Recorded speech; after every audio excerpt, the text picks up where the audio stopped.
Explain this one, Lester.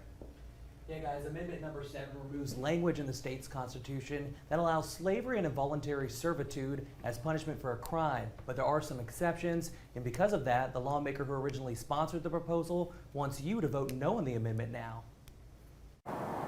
House Bill 298 by State Representative Edmund Jordan easily made its way through the state capitol during the legislative session.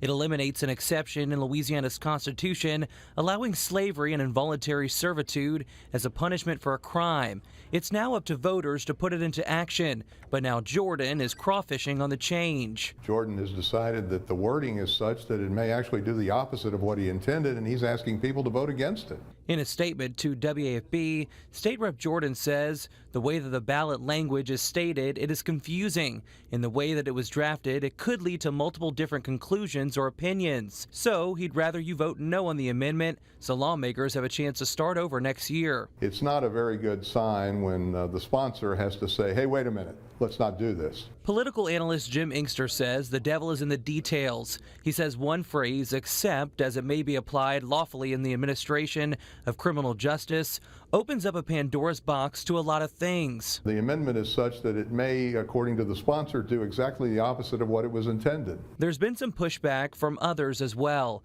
The Council for a Better Louisiana says this amendment is an example of why it is so important to get the language right when presenting constitutional amendments to voters.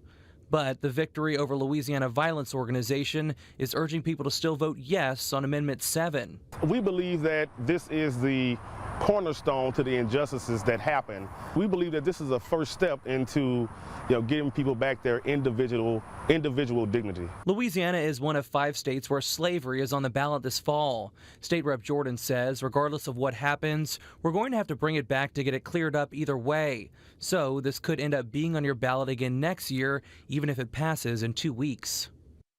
So when it comes to proposals ending prison labor in its entirety, that will likely still face massive opposition in the courts. Elizabeth? All right, Lester.